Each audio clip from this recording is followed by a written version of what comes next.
Sexto capítulo: Uranografia geral. A matéria. 3. À primeira vista, nada parece tão profundamente variado nem tão essencialmente distinto que as diversas substâncias que compõem o mundo. Entre os objetos que a arte ou a natureza nos faz passar diariamente ante o olhar, há dois que demonstram uma perfeita identidade, ou pelo menos uma igualdade de composição. Quanta de semelhança do ponto de vista da solidez, da compressibilidade, do peso e das múltiplas propriedades dos corpos, entre os gases atmosféricos e um filete de ouro, entre a molécula aquosa da nuvem e a do mineral que forma a carcaça óssea do globo. Quanta diversidade entre o tecido químico das variadas plantas que adornam o reino vegetal e o dos representantes não menos numerosos da animalidade sobre a terra. Todavia, podemos estabelecer como princípio absoluto que todas as substâncias conhecidas e desconhecidas, por mais desiguais que pareçam, seja do ponto de vista da constituição íntima, seja pela relação de sua ação recíproca, não são de fato mais do que modos diversos sob os quais a matéria se apresenta, apenas variedades em que ela se transforma sob a direção das forças inumeráveis que a governam. 4.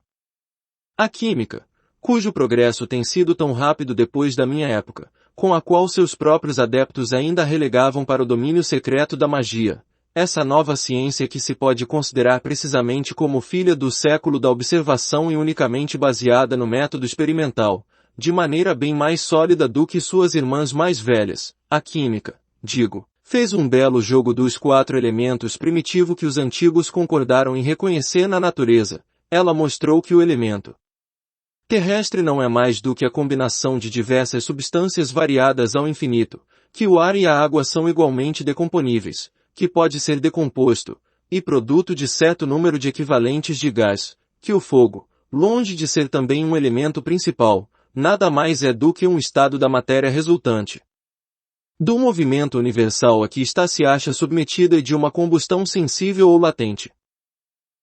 Em compensação, ela encontrou considerável número de princípios até então desconhecidos que lhe pareceram formar, por suas combinações determinadas, as diversas substâncias e os diversos corpos que ela estudou e que, segundo certas leis e em certas proporções, atuam simultaneamente nos trabalhos operados no grande laboratório da natureza.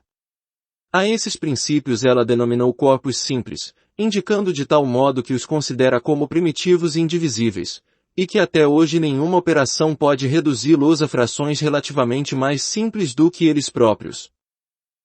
5. Mas, aí param as especulações do homem, mesmo ajudados pelos mais impressionantes sentidos artificiais, e a obra da natureza continua, aí onde o comum toma aparência como a realidade, lá onde o prático levanta o véu e distingue o começo das coisas, o olhar daquele que pode apreender o modo de ação da natureza apenas vê, nos materiais constitutivos do mundo, a matéria cósmica primitiva, simples e única, diversificada em certas regiões na época do seu aparecimento, repartida em corpos solidários durante sua vida, materiais um dia desmembrados no receptáculo da extensão por sua decomposição. 6. Há questões que nós mesmos, espíritos amantes da ciência, não podemos aprofundar e sobre as quais só poderemos emitir opiniões pessoais mais ou menos hipotéticas. Sobre essas questões eu me calarei ou justificarei minha maneira de ver, mas aquela com que nos ocupamos não pertence a esse número. Portanto, aqueles que fossem tentados a enxergar nas minhas palavras unicamente uma teoria ousada, eu direi, abracem, se possível, com um olhar investigador, a multiplicidade das operações da natureza e reconhecerão que, se não admitirmos a unidade da matéria, será impossível explicar, não lhes direi apenas os sóis e as esferas, mas, sem ir tão longe, a germinação de uma semente na terra, ou a produção de um inseto. 7. Se observamos tal diversidade na matéria, é porque as forças que têm presidido as suas transformações e as condições em que estas são produzidas, sendo em número ilimitado, as combinações variadas da matéria não podiam mesmo deixar de ser ilimitadas. Portanto, que a substância que se considere pertença aos fluidos propriamente ditos, isto é, aos corpos imponderáveis, ou que seja revestida das características e das propriedades comuns da matéria, não há em todo o universo senão uma única substância primitiva, o cosmo, ou matéria cósmica dos uranógrafos. O fluido cósmico universal é o elemento primário que gera toda a matéria que existe no universo. Allan Kardec nos explica que neste fluido é onde as coisas se moldam, e é chamado universal porque ele está presente em todo o universo. Na questão 27 do Livro dos Espíritos, Kardec diz que há 3 elementos gerais no universo: a matéria, o espírito e, acima deles, Deus, o Criador. Mas que, ao elemento material, precisa se juntar o fluido universal, ou seja, para as coisas existirem, precisa-se da matéria elementar, e essa matéria é o fluido cósmico universal. Os espíritos superiores comparam o fluido cósmico com um grande oceano que abrange todo o universo infinito, ocupando todo o espaço, e nós todos, encarnados e desencarnados, estamos mergulhados nele, nós e absolutamente tudo o que existe. É como se o oceano fosse um fluido cósmico universal e nós os peixes. É a matéria elementar da qual tudo é formado. As partículas são agregadas conforme o pensamento.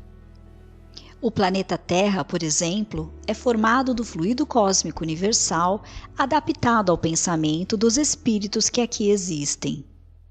Onde nós habitamos, forma-se um ambiente vibratório fluídico, onde as partículas serão agregadas.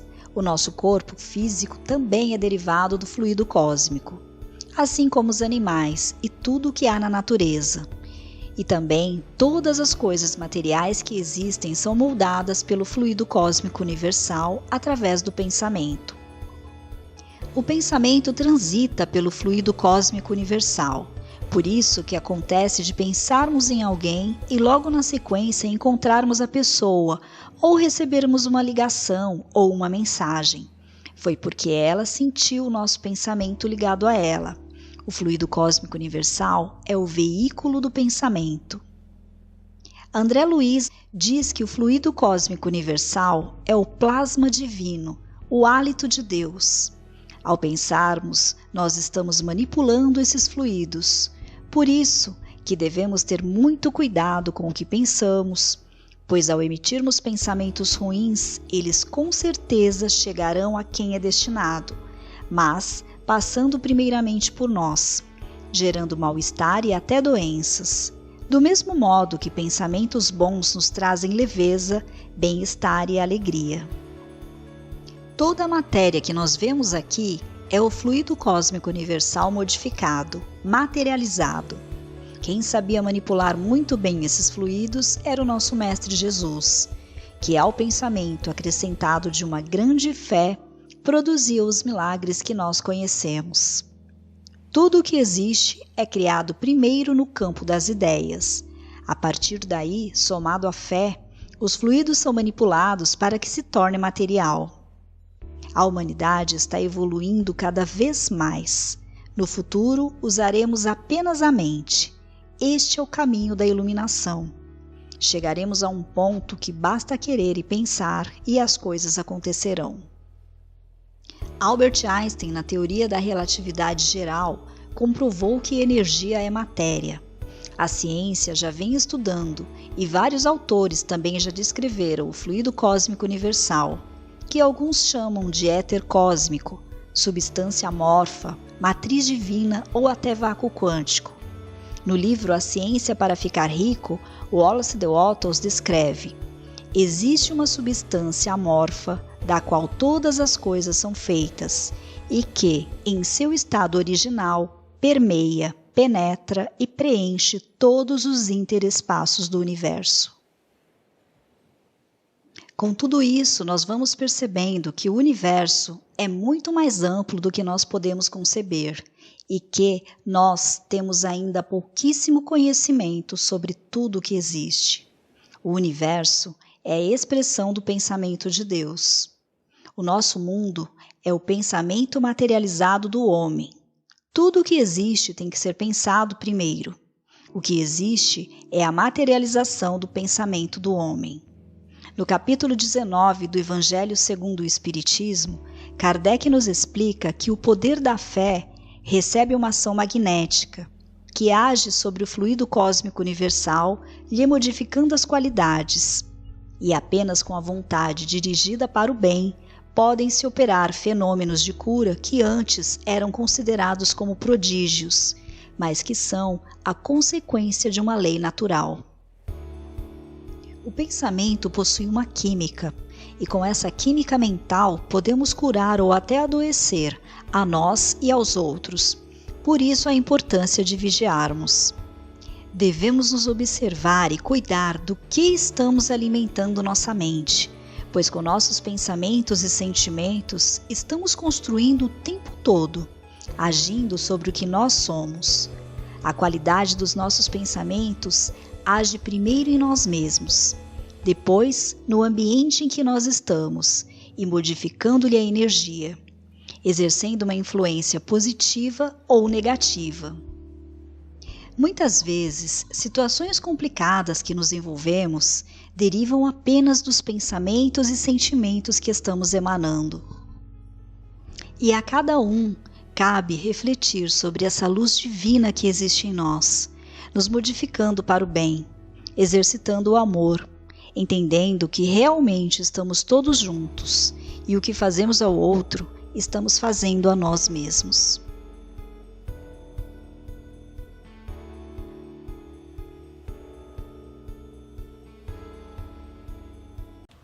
Olá, queridos amigos, sejam bem-vindos ao Conhecendo o Espiritismo. Sou Evelyn Freire e vamos entender um pouquinho sobre o fluido cósmico universal. Deus, espírito e matéria constituem o princípio de tudo que existe. O fluido cósmico universal, ele exerce o papel de intermediário entre o espírito e a matéria. Podemos entender esse fluido como sendo a matéria elementar primitiva, dispersa por todos os cantos do universo. É como se estivéssemos imersos num grande aquário, onde esse fluido seria a água. E é uma matéria extremamente sutil, cujas modificações e transformações vão constituir a inumerável variedade dos corpos que existem na natureza. E no seu ponto de partida, o fluido universal encontra-se em grau de pureza absoluta, sendo completamente imponderável. E o seu ponto oposto é quando ele se transforma em matéria tangível. O fluido universal, conquanto derive do princípio material que dá origem a tudo que é matéria no universo, dele se distingue por propriedades especiais, porque é um fluido suscetível a inumeráveis combinações, produzindo, sob a ação do espírito, a infinita variedade das coisas conhecidas e desconhecidas pelo homem. O fluido cósmico universal é a matéria cósmica primitiva, que encerra os elementos materiais, fluídicos e vitais de todos os universos, sendo a mãe fecunda de todas as coisas, a eterna geratriz. E pode apresentar-se em dois estados distintos, o de eterização ou imponderabilidade, que é considerado o normal primitivo, e o de materialização ou de ponderabilidade, que lhe é consecutivo, sendo o ponto intermédio o da transformação do fluido em matéria tangível. E não há transição brusca entre os estados. Os nossos fluidos imponderáveis da Terra podem ser considerados um termo médio entre os dois estados. E o fluido, ele é dirigido pela vontade do espírito, mas com alta ressonância da matéria, sendo intermediário entre um e outro, de modo que absolutamente nada fique distanciado do comando central de Deus.